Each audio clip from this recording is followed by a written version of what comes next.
La forma del corazón se aproxima a la de un cono truncado de forma irregular, con la base situada en una localización superior y dorsal y su vértice o punta en una localización inferior y anterior. La base se sitúa a la derecha y la punta a la izquierda. El eje mayor del corazón tiene pues una triple oblicuidad, hacia abajo, adelante y a la izquierda. En el corazón se distinguen externamente dos caras, la cara anterior o esternocostal y la cara posterior o diafragmática.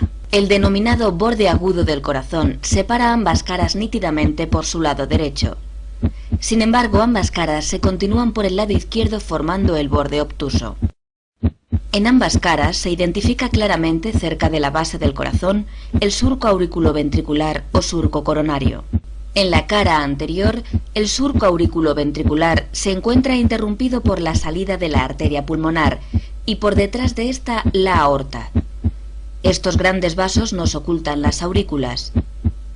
2/3 de la cara anterior corresponden al ventrículo derecho y 1/3 al ventrículo izquierdo. Separando ambos se localiza el surco interventricular anterior, que corresponde en la profundidad al tabique interventricular. En la cara posterior o diafragmática se aprecia el surco interventricular posterior. En esta cara la porción que corresponde a ambos ventrículos es aproximadamente la misma. El vértice cardíaco forma la zona más inferior del corazón y corresponde al ventrículo izquierdo. La zona más superior del corazón corresponde a la base cardíaca. Se orienta hacia atrás y a la derecha y se corresponde casi exclusivamente con las aurículas. A su derecha presenta la desembocadura de las venas cava superior e inferior. El resto de la base corresponde a la aurícula izquierda. Entre ambas aurículas, el límite suele estar deprimido y se corresponde en el interior con el tabique interauricular. En la aurícula izquierda se aprecian 4 orificios, 2 derechos y 2 izquierdos, que son la desembocadura de las venas pulmonares. Entre ellas, la aurícula izquierda es lisa y tiene íntimas relaciones con el esófago. La cruz del corazón se refiere al área posterobasal, donde el surco coronario confluye con el surco interventricular posterior. Internamente, este punto se corresponde con la unión del tabique interauricular e interventricular.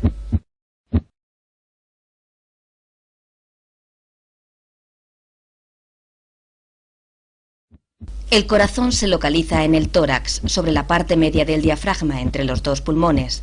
El corazón constituye parte del mediastino anterior, junto con el timo, la tráquea y los bronquios principales, izquierdo y derecho. Su base se encuentra delante de la cuarta y quinta vértebras dorsales, el esófago y la aorta torácica descendente. El impulso apical o de la punta cardíaca puede palparse en el cuarto o quinto espacio intercostal, cerca de la línea medioclavicular.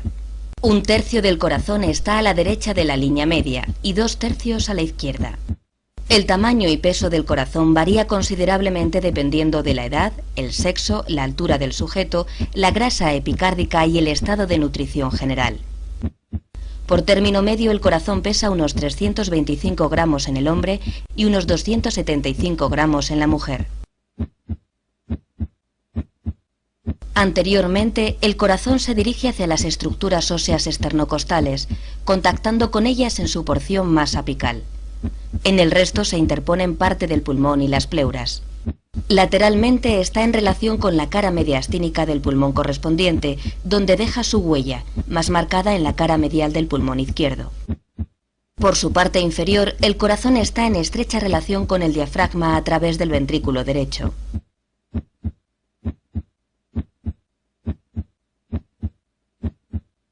Posteriormente, la base cardíaca establece una estrecha e importante relación con el esófago. Este discurre entre la desembocadura de las venas pulmonares derechas e izquierdas. Esta proximidad facilita la exploración cardíaca transesofágica, empleando sondas ultrasónicas específicamente diseñadas para este fin.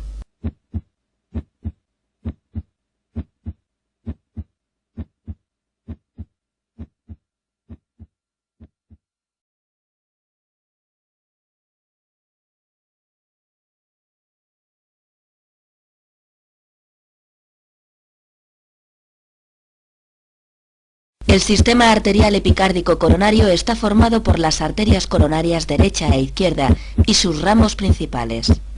Las arterias coronarias derecha e izquierda se originan de sus respectivos orificios situados en los senos de Valsalva derecho e izquierdo. El tronco común de la arteria coronaria izquierda recorre una distancia variable entre 1 y 25 milímetros para bifurcarse después en la arteria coronaria descendente anterior y en la arteria coronaria circunfleja. La arteria descendente anterior se distribuye por el surco interventricular anterior dirigiéndose hacia la punta del corazón. En su trayecto da origen a dos grandes grupos de arterias, el sistema de las arterias perforantes septales y el sistema de las arterias diagonales. Como resultado de esta segmentación, la arteria descendente anterior será responsable de la irrigación del miocardio ventricular izquierdo anterolateral, apical, septal medio y anterior. La arteria circunfleja se distribuye por el surco auriculoventricular hacia la izquierda y hacia atrás. A lo largo de su trayecto da origen al sistema de arterias obtusas marginales y posterolaterales. Estas arterias se distribuyen perpendicularmente a la arteria circunfleja a lo largo del borde obtuso del corazón, su cara lateral y su cara posterior, hasta cerca del surco interventricular posterior. La arteria circunfleja será responsable de la irrigación de la cara lateral del ventrículo izquierdo y en mayor o menor importancia de su cara posterior, dependiendo del desarrollo de los ramos posterolaterales derechos y del origen de la arteria descendente posterior. La arteria coronaria derecha discurre por el surco interventricular en dirección posterior y hacia la derecha, originando a pocos centímetros de su trayecto la arteria del cono que irriga la porción más distal del infundíbulo ventricular derecho y la salida de la arteria pulmonar. Aproximadamente en el inicio del tercio medio del trayecto de la arteria coronaria derecha se origina la arteria marginal aguda, que distribuyéndose por el margen agudo del corazón es responsable de la irrigación del ventrículo derecho. Al alcanzar la cruz cardíaca, la arteria coronaria derecha se suele ramificar en la arteria descendente posterior y en los ramos posterolaterales derechos, estos últimos en número variable y de mayor o menor desarrollo. La arteria descendente posterior se distribuye por el surco interventricular posterior en dirección craneocaudal buscando la punta del corazón y originando el sistema de las arterias descendentes posteriores, responsables de la irrigación del tercio más posterior del tabique interventricular. La arteria coronaria derecha es responsable de la irrigación del miocardio ventricular derecho, miocardio ventricular izquierdo posterior y septal posterior. A través de la arteria del nodo sinusal y de la arteria del nodo auriculoventricular, la arteria coronaria derecha irriga elementos fundamentales del origen y conducción del impulso eléctrico. En un 50% de los casos, la arteria del nodo sinusal se origina de la arteria circunfleja. Se reconocen en el corazón tres grandes sistemas de drenaje venoso: el seno coronario y sus venas tributarias, las venas ventriculares anteriores derechas y las venas de Tevesio. El seno coronario se localiza en el surco auriculointerventricular posterior, cerca de la cruz del corazón. En él fluye la sangre venosa procedente de la gran vena cardíaca, de la vena cardíaca media, de la pequeña vena cardíaca, de las venas posteriores del ventrículo izquierdo y de la vena oblicua auricular izquierda o vena de Marshall. El seno coronario recoge predominantemente la sangre procedente del ventrículo izquierdo, drenándola en la aurícula derecha cerca de la desembocadura de la vena cava inferior. La vena interventricular anterior discurre por el surco interventricular anterior, ascendiendo paralela al trayecto de la arteria coronaria descendente anterior. Al alcanzar el surco auriculoventricular, tuerce a la izquierda y se dirige posteriormente por el surco, recibiendo en este punto el nombre de gran vena cardíaca. Existen de 2 a 4 venas anteriores cardíacas que drenan el miocardio ventricular derecho anterior.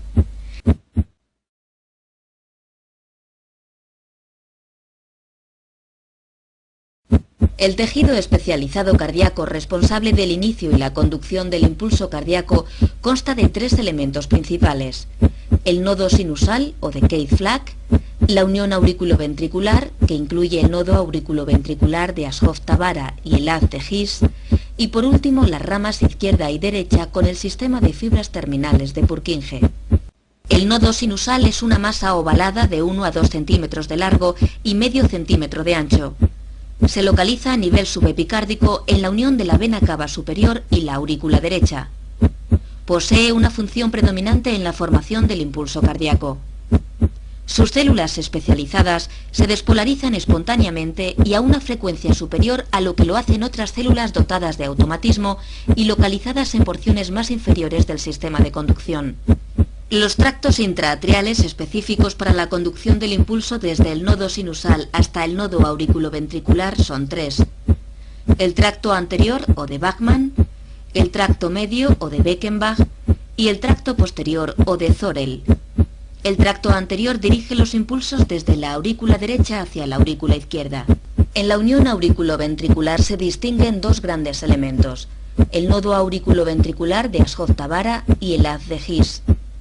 El nodo auriculoventricular de Ashov-Thabara está situado a nivel epicárdico, en la base de la aurícula derecha, en el centro del área delimitada posteriormente por la desembocadura del seno coronario y anteriormente por la inserción del velo septal de la válvula tricúspide. Es una pequeña estructura ovoidea de unos 3 a 5 milímetros. Sus células especializadas son las responsables del retardo del impulso formado en el nodo sinusal antes de alcanzar los ventrículos. El haz de His es la continuación de la porción distal del nodo auriculoventricular. Es una estructura con forma de cordón de unos 2 centímetros de longitud y unos 4 milímetros de diámetro. Desde su origen en el nodo auriculoventricular, el haz de His recorre una pequeña distancia antes de penetrar en el cuerpo y alcanzar el septo membranoso. Unos milímetros más allá, en la unión del septo interventricular membranoso y del septo interventricular muscular, finaliza su recorrido bifurcándose en las ramas izquierda y derecha. En su parte más inferior, el haz de His se bifurca constituyendo las ramas izquierda y derecha. Estas ramas comienzan su recorrido en la cresta del septo interventricular muscular. A unos pocos milímetros de su inicio, la rama izquierda se subdivide en un delgado fascículo anterosuperior y en un grueso fascículo posterior-inferior. La rama derecha es continuación directa del haz de His y discurre por el lado derecho del septo interventricular hasta alcanzar, sin ramificarse, la punta del corazón. La red terminal de Purkinje conecta la porción distal de las ramas y fascículos de conducción, formando una maraña de fibras que se distribuye por el subendocardio de ambos ventrículos.